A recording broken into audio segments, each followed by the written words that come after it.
I am so sick of so-called Republicans going to D.C. to sell us out. The Democrats really tricked you fools into believing you should sign a border bill that codifies illegal immigration and pass that off as an accomplishment? Are you freaking kidding me? Hold the line. The show starts now.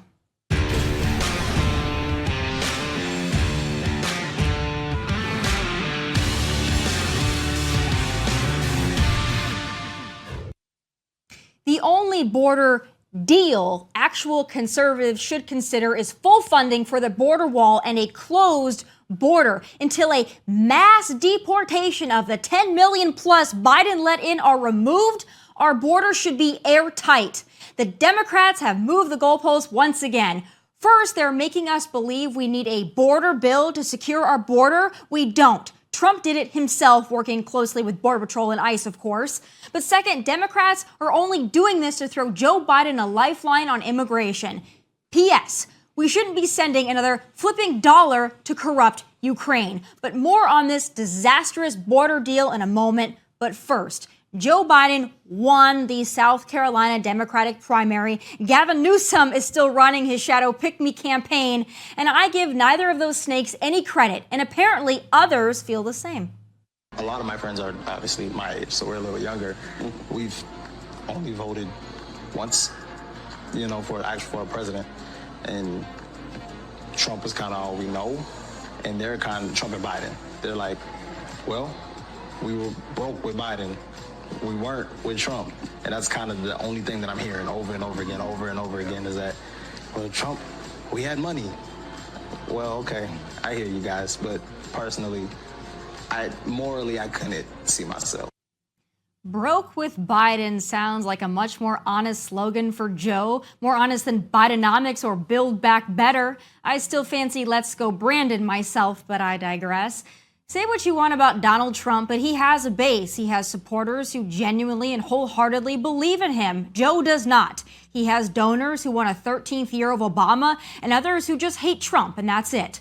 Still, over the weekend, Joe won South Carolina's Democratic primary with over 96% of the vote. Coming in a very distant second was Cuckoo Bird Marianne Williamson with just over 2% of the vote. And last but not least, at a whopping 1.7% was my next guest, Minnesota Congressman Dean Phillips. And while he is trailing Sleepy Joe by light years, he has vowed to stay in the race. But I gotta give him a lot of credit because while the rest of his party is too scared, skittish, and lazy to challenge Joe, he stood up and answered the call that literally 70% of Americans agree with. And he joins me now, Congressman Dean Phillips and candidate Dean Phillips. Thank you so much for joining me. Hey, thanks for the invitation. I'm grateful. So I appreciate you coming on and talking to somebody who's obviously a conservative, a Republican, a Trump supporter. And I want to get to your challenge of Joe Biden and Donald Trump. But first, I have to talk to you about this border bill. I feel idiotic even calling it a border bill. More of a Ukraine border bill would be a more apt title. But you got to give me your initial thoughts. Do you think this is really some kind of a bipartisan victory for our broken immigration system? Well, first of all, I can just start with what you said earlier, which is, I love America and I love Americans, and I'm so disgusted with how we find ourselves right now, disrespecting one another. I went to a MAGA rally just 2 weeks ago in New Hampshire, met 50 Trump supporters in the cold waiting in line, had 50 amazing conversations, friendly, thoughtful, encouraging, respectful. That's who we are if we simply give each other some space and place to get to know each other. And I just want to make that really clear to whoever's watching and listening.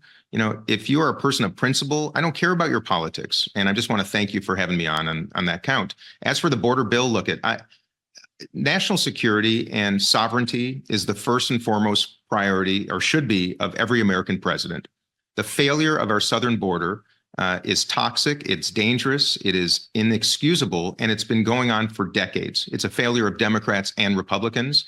Absolutely, Donald Trump deserves credit for drawing attention to something that nobody was willing to talk about. So now the solution.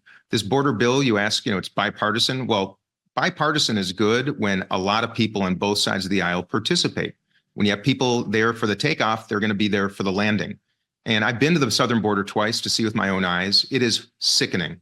And how in the world we do not recognize the human crisis, the national security crisis, and now a constitutional crisis when the executive of this country should be focusing on that every single day, because we're spending $866 billion a year through our Pentagon for national defense, and we're letting thousands of people come across the border. Now, these thousands of people, I would argue, are just like our foremothers and forefathers. They want to come to America for the same reason they did. Give their families a chance, opportunity, security, freedom, liberty, all the things that we love. So it's not about them, it's about us. And we have to raise the bar for illegal immigration and lower the bar for real legal immigration. It takes 10 years for people of education and ideas and capital to come to this country and become Americans. But let me get to the root of the problem. Yes, we need barriers. Yes, we need technology at the border. Yes, we need more Border Patrol agents. And we need to redesign our POEs, which are our ports of entry. They're archaic and completely incompatible with what we need. We need a buffer zone border on the Mexican side of the border, and we need to do that fast. But it's really our immigration asylum law that is the root of this problem. We force the people who wish to declare asylum to come across our border. And how do they do it? They have to pay a Mexican cartel $10,000 each. They literally save their whole lives for this journey. Mm-hmm. They give them the money. By the way, a $13 billion industry for our enemies, the Mexican cartels. They dump them across the Rio Grande. They're processed by Border Patrol agents. And our law, basically right now, says they just dump them in the streets of El Paso. They have no money left in their pockets. They gave it to the Mexican cartel. They don't speak the language often. They can't legally work. And then now they're being put on buses to Chicago, New York, other cities where there are no dollars or resources to take care of them. It's nonsense. They're being given dollars and resources. That's part of the problem. When they go to New York City, now there's a new program to hand out prepaid little debit cards to the illegal immigrants. So, that's part of the problem here is the magnet, the enticement of people to come across the border who 9 out of 10 fail their asylum claim. But by the time they actually get their day in court to appear, they're long years gone. Down the road. Yeah, they're long gone. They've had kids already, and they're not going to be removed.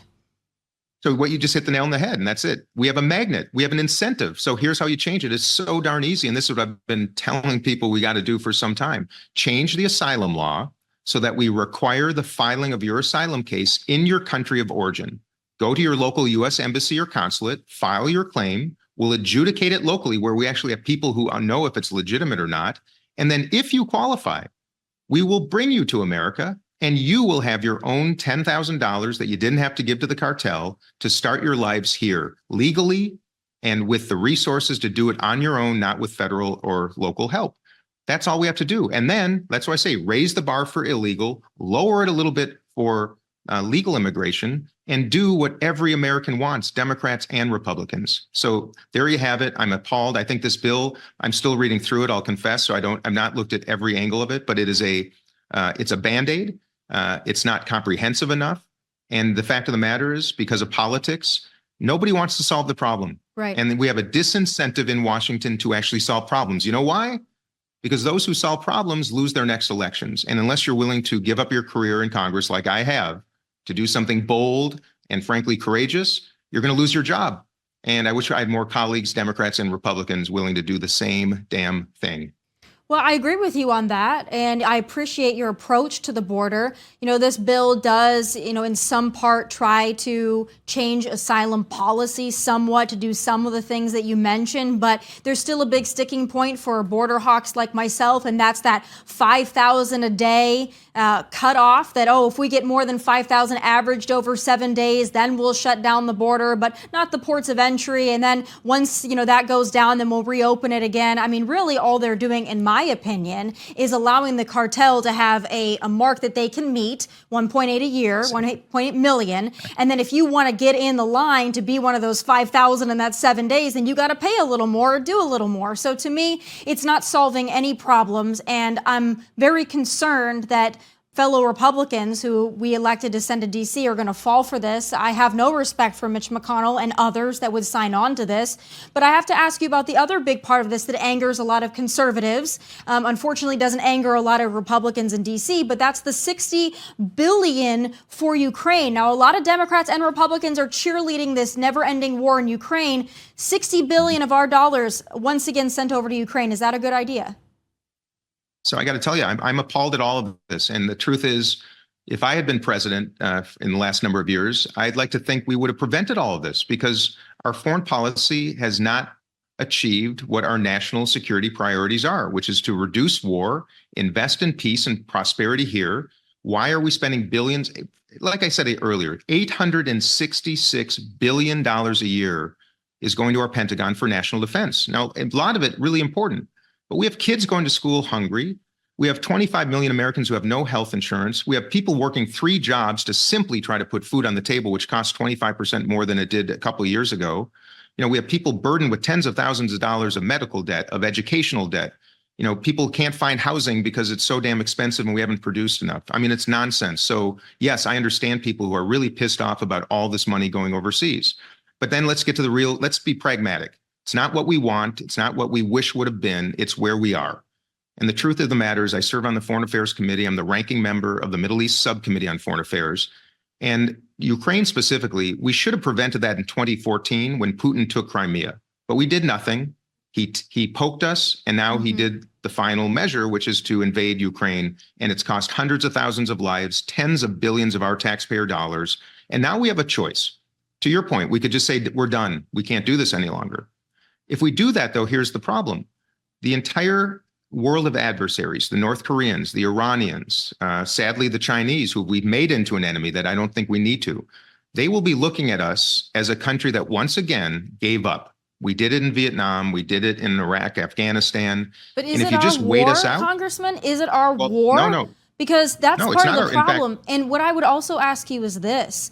Are you confident that Ukraine, being one of the most corrupt countries on the face of the earth, maybe behind only Russia, are you confident that the money that we're sending over there and the weapons that we're sending over there, are you confident in the accounting and the accountability for where that money's going? Because that's my biggest thing. If we would have initially sent weapons and money over to help Ukraine in the initial days of this war, and we could help them win it, then that would be one thing. But I'm really worried that actors like Zelensky, both figuratively and literally an actor, I'm worried that they're taking us for a ride and they're taking our money. And I'm not confident that it's going to what others say it's going to, what Democrats and Republicans are saying it's going to. I respect your opinion and perspective, and here's mine. I'm worried about also the $6 trillion in annual spending that's going all around our country and world that is subject to the same corruption. And whose pockets is it going in? And do we have accountability? And the answer is oftentimes no. When I'm president, we're going to assess that with an international consulting firm to assess every program, agency, expenditure, where it's going, how we can save money, outsource it, or end it if it's not working, because we have to. But as it relates to Ukraine, of course, it is a corrupt part of the world. It always has been. It just goes to the single issue of national security to me.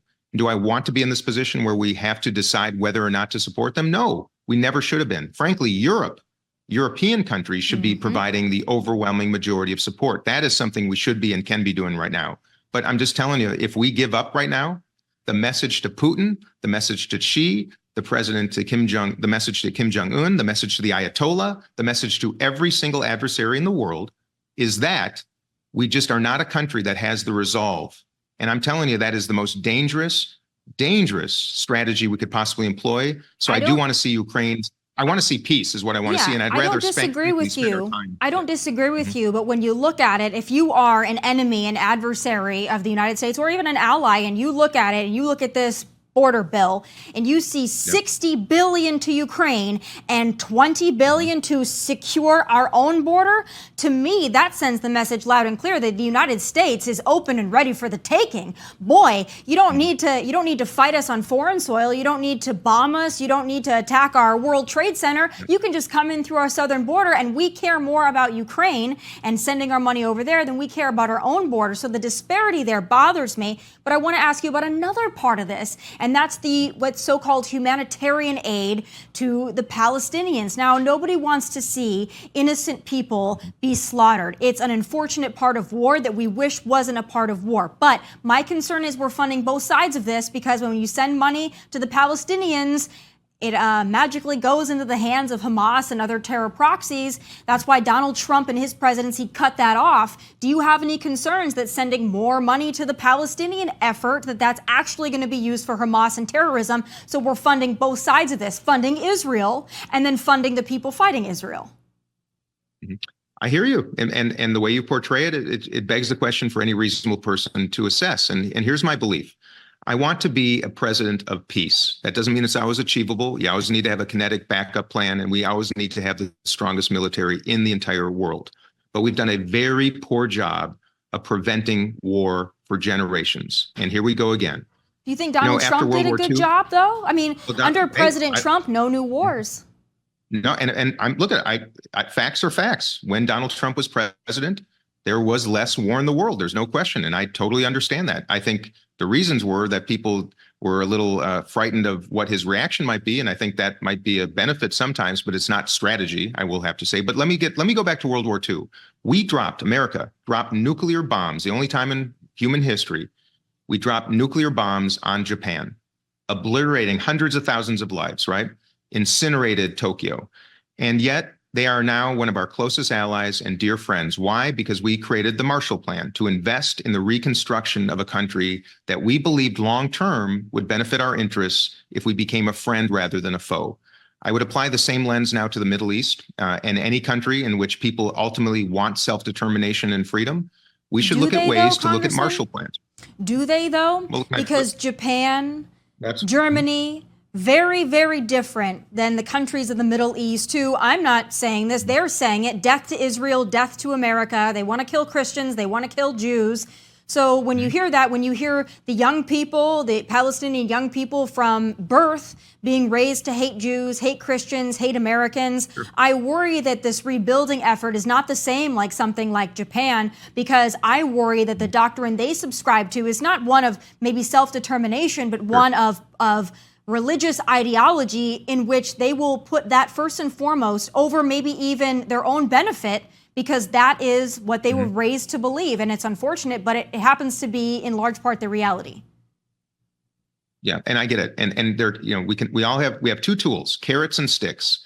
To me, the carrot is this: if you wish to have the chance to have something to protect, if you want to protect your children, you want them to have a future, you want your own land, you want self-determination, you want freedom. If you want those things, here are the terms. The only terms in which the free world will invest in those opportunities, keep you safe and secure, and give you prosperity. The same thing I want for Israel. And by the way, I value deeply the state of Israel. I'm a Jewish man. I care deeply. It's the only Jewish majority nation in the world. They're our friend. They're the only freedom-loving people in the Middle East, the only democracy. And by the way, Arab Israelis, Muslim Israelis are treated better in the state of Israel than any country in the entire region. Let's get that clear and out of the way. But we're all humans, and we all know that if you have nothing to protect, you will act in a way that we who have something to protect is deemed unreasonable. That's what we're seeing from people all around the world when they are oppressed, denied freedom. And that's true in Iran. It's true in North Korea. It's true in Palestine, the Palestinian territories of Gaza and the West Bank.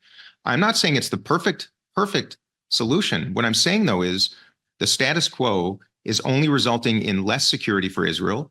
This was not an issue of David Sling or Iron Dome protecting Israel. This was pickup trucks, off-the-shelf drones, and hang gliders that slaughtered 1,400 Israelis. And the fact of the matter is, I don't see a future that is going to be safe and secure for Israel unless you have people surrounding you who have freedom, self-determination, and something to protect. That means Lebanon, that means Syria, that also means the Palestinian territories and other parts of the region. Now, many of our allies in that region do not want to see self-determination because it's a threat to their own kingdoms, right? That's where I think we have to work with the free countries in Europe and around the world who recognize that the only way we will be safe and secure, the only way Israel will be safe and secure, is if we ensure that those around them have something to lose. Right now, they live lives with nothing to lose. And I think that's the way that we can actually have a conservative conversation with maybe more progressive principles that could actually find a lot of common ground here, because I hear you and I feel the same way in general, but I think the tactics have to change. Well, I agree that they need to have something to lose, but it should be, we're going to turn your country to glass. That's my personal opinion. But I want to turn now to the race. I give you a lot of credit for taking on Joe Biden. Not many are willing to do that, even though that's what your party desperately wants. Poll after poll show us that your party does not want Joe Biden, but yet the Democratic Party itself is still supporting Joe. DNC still supporting Joe Biden. And I would also ask your opinion on California Governor Gavin Newsom, because unlike you, he has not thrown his hat in the ring, but rather, in my opinion, is running a shadow campaign with the hopes of doing something possibly at the convention. What are your thoughts on Gavin Newsom, his strategy, and if you think he is running, in fact, a shadow campaign? Well, let me talk about the two parties. You know, my background is business. Helped own Belvedere Vodka, one of the co-owners, built into one of the most successful luxury vodka brands in the world. Entered the ice cream business with Talenti Gelato. My partners and I created the premium ice cream category in America, taking on two big brands, Ben & Jerry's and Haagen-Dazs. I'm a business person, and I like taking on duopolies, creating disruption in industries that need a competitor. No industry I've ever seen needs more disruption right now than politics. The Democratic and Republican parties are not serving our interests. They're serving their own interests, protecting their own privilege, prestige, and proximity to power. That's just the way the game works. So I'm someone who is not rewarded by that. I don't care about it. I do not want to be in Washington for 50 years like so many of my colleagues. I want to serve our country and fix this. I lost my dad in Vietnam. He was a soldier who died defending our country. The least someone like I can do, who's been very fortunate and worked his tail off, is to try to bring this country together and celebrate differences. When I'm in the White House, by the way, I'm going to have a bipartisan cabinet. I'm going to have Democrats, Republicans, and independents and libertarians around me to understand perspective, to opine on policy solutions. I'm going to engage my friends on both sides of the aisle in both the House and Senate. The parties are the problem. I wasn't going to be quiet, shush up, get in line and do what my party said. I'm going to do what the country needs. To your point, 70% don't want Trump or Biden. And that's why I'm doing this. As for Gavin Newsom, Gretchen Whitmer, Vice President Harris, J.B. Pritzker, you name the list of people, yes, they should have entered the race. I called on them to enter the race because in America, the only way democracy survives is with competition. Right now, it's a coronation. The Democratic National Committee simply wants to coronate the man who's the incumbent because in politics, that's just what you do.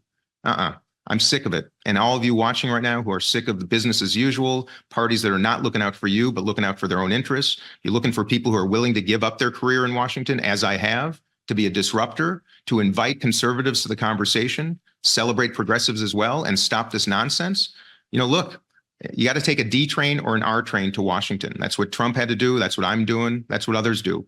That does not make us ideologically pure. I'm a center-left, center-right American. I see ideas on both sides, and I'm really tired of the lack of courage and the abundance of cowardice amongst the people who are entrusted to lead our great country and the entire free world. That's Democrats and Republicans. And at the end of the day, if all you care about is self-preservation, winning your next election, the easiest way to do so is to do nothing.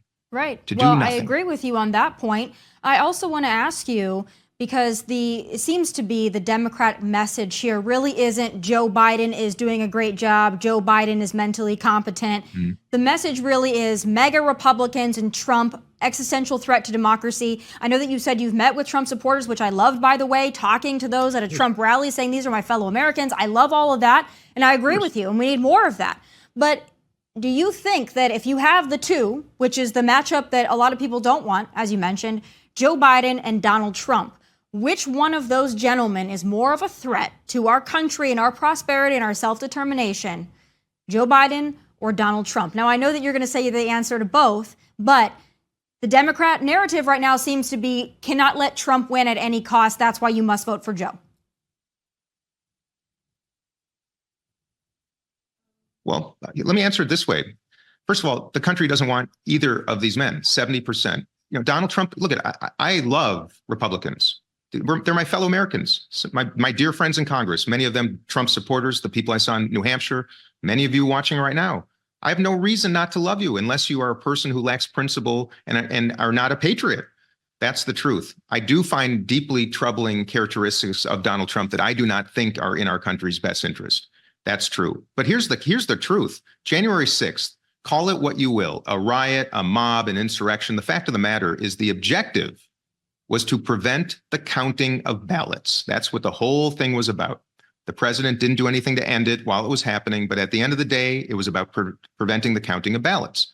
My party, the Democratic Party right now, is preventing the printing of ballots in Florida, North Carolina. They tried in Massachusetts, but the Secretary of State intervened. They tried in Wisconsin. I had to file suit, and the Supreme Court in Wisconsin 2 days ago overturned the Democratic Party's initiative and forced them to place me on the ballot. So what I'm getting to is this. The Democratic Party is preventing the printing of ballots. They're preventing Democratic voters from even voting on those ballots in primary elections. And the Republican, well, at least Donald Trump inspired a riot, an insurrection, a mob to prevent the counting of ballots. My contention is this: both parties are flawed. Both parties are not protecting the principles of democracy. And I think it's time that the truth be exposed. We shed light on it and engage thoughtful conservatives, principled conservatives, and principled progressives to end the nonsense, turn the page from both of these men, and go to a brighter future. My concerns about Biden are more about his ability to even survive another term. Well, that's fair. Let alone thrive. That's my concern fair. about Donald Trump is, look, some of his policies were good, but the fact of the matter is, my experience is I see a man who lacks empathy. And if you lack empathy as a leader and only see things through the lens of how it affects you, you cannot effectively lead the United States of America in a way that abides by our core principles and does what I think we need more than ever, which is to repair by including everybody. Neither of these men have made efforts to repair the massive division that exists in this country, and that is exactly what I intend to do, and I intend to honor it with integrity, respect, and decency, and strength.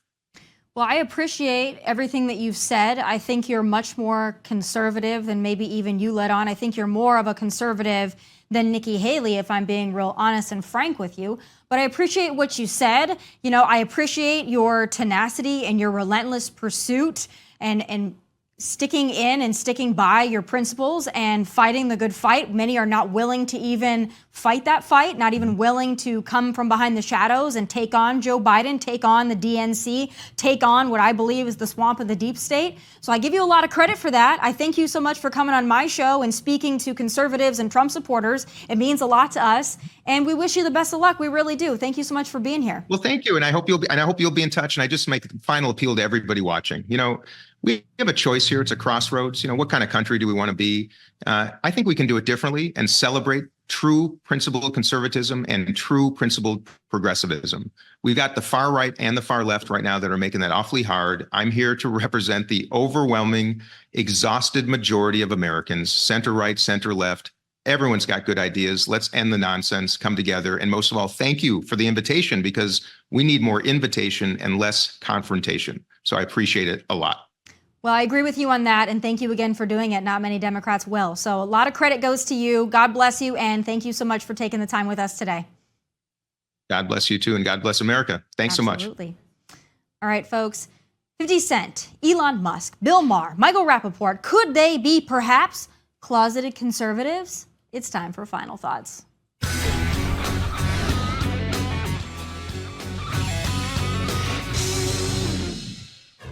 Last Friday in Puxatawny, Pennsylvania, a little ground rat amassed a larger following than any Joe Biden rally ever to date. But more importantly, he did not see his shadow, meaning it will be in early spring. I'm sure the climate change, tree-hugging green hairs are already planning to off the groundhog for contributing to global warming. But speaking of liberals and speaking of things that are seemingly never-ending, in case you were wondering, our border is, in fact, still wide open, and open it will remain until we get a president in office that gives a rat's ass or even a groundhog about our country. In 2016, Donald Trump won on the issue of immigration, and he can do it again.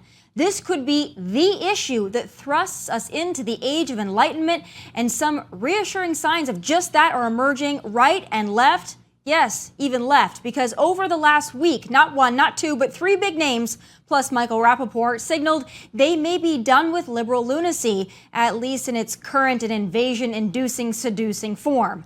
After New York City announced it would be handing out $53 million worth of free prepaid credit cards to illegals, 50 Cent, one of the greatest rappers of all time, chimed in with this post, saying that perhaps Trump is the answer. But it wasn't just 50. Enter Bill Maher, who absolutely skewered Sleepy Joe for blaming Republicans for the border invasion. Watch. part two of the acting? Yeah. Is Joe Biden saying, you know what, if you just give me a new law, why doesn't the president can fix this? He already has the existing laws. And Border Patrol will tell you that right to your face. I need a piece of paper from Congress to deal with the border. No, you already have that. Illegal immigration also triggered the great Elon Musk to go on a multi-post rant about the invasion, and the reason for it, one I've been warning about for many years.